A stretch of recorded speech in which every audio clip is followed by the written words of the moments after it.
أرواحنا مشتاقة تهفو إلى لقيا الرسول. So I believe in Allahu Ahad, I believe in one God, but I wasn't sure about Isa alayhi salam being the son of Allah subhanahu wa ta'ala. I didn't really understand this. How can somebody be God and son of God at the same time? I found this confusing. عاشت طفولتها في مدينة شيفيلد ببريطانيا بعد أن تبنتها عائلة مسيحية كانت تحب العلم والاطلاع. هناك تعرفت على الإسلام عن طريق صديقة مسلمة لم تكن ملتزمة بالإسلام بشكل كامل، ولكنها كانت سبب لهداية داعية اسمها أمينة بليك. And she invited me to her house to stay because I had some problems. And when I went in the house, there was one book in the house only, and I love books. And the one book in the house was what? The Quran, Kalam Allah. And it was في الإنجليزي وفي العربي كمان, نص بنص. Okay? So I said to her, what's this? What's this book? I want to look.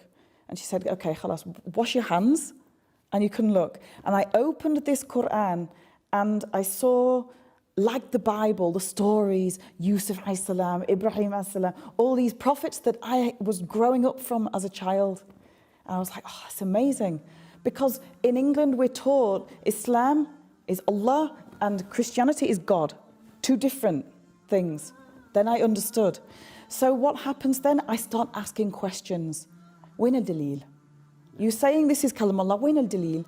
Prove it. She couldn't prove it. She didn't have the knowledge. So she passed me to a brother. And he said, give me 2 days, 3 days. And I'm going to come back and I'm going to show you. And he came back with Allah's verses. Talking about the mountains. Talking about where the child is created inside the mother. Scientific proof. And then he said, guess what? He said, this was revealed to a man who was illiterate in the middle of Sahara, in the middle of the desert, 1400 years ago. And I was like, that's amazing. That's amazing. Actually, when any person becomes Muslim, whether they are born as a Muslim or they are like me and come into Islam from outside Islam, they need, like a cake needs ingredients, correct? So they need 2 ingredients.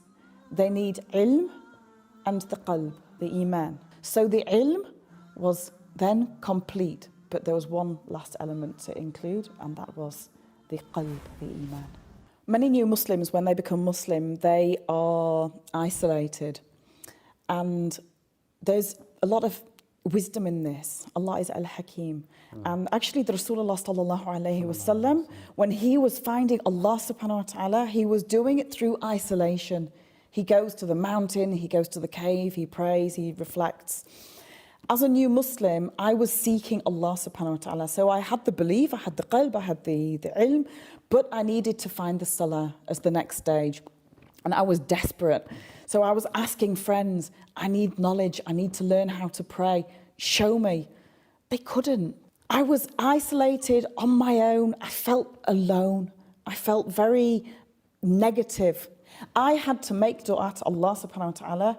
Instead of speaking to friends, I should turn to Allah first. The whole of the story of the seerah, all of them for Rasulullah sallallahu alaihi wasallam are amazing. But there's one particular one that actually helps to boost our iman. It helps us to have tawakkul in Allah. Because we say we have tawakkul in Allah, but actually sometimes we don't. And this is an incident that happened, and the Rasulullah sallallahu alaihi wasallam is sitting with Abu Bakr radiallahu anhu, and some of the Quraysh, they're also in this group. And one of the Quraysh, he's saying bad things to Abu Bakr, things to try and make him za'al, to try and make him say something back. And Abu Bakr radiallahu anhu, he sits quiet. And while he's quiet, the Rasulullah sallallahu alaihi wasallam, he's sitting, he's smiling. And the Quraysh, they keep on at him. And eventually Abu Bakr, he breaks. Subhanallah. And he speaks back. The Rasulullah sallallahu alayhi wasallam at this moment, he gets an upset look on his face and he leaves. And Abu Bakr's like, what happened? He went to the Rasulullah sallallahu alaihi wasallam and he said, when you were sitting smiling, when the Quraysh were saying bad things to me, and as soon as I answered, you looked upset, you got up and you left.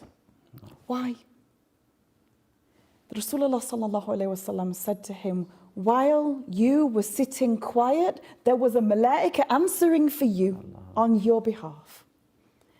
And when you answered, the malaika left, the shaitan arrived, and I will not sit in a gathering. Where is the shaitan? So I got up and I left.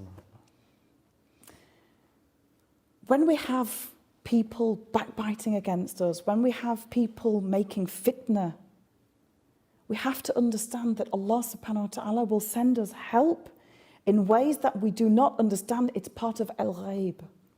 And this is a strong lesson that I've learned through my years, being a female scholar, a female speaker in the public eye. I have a lot of criticism from people. You shouldn't be speaking, you should be this, you should be that.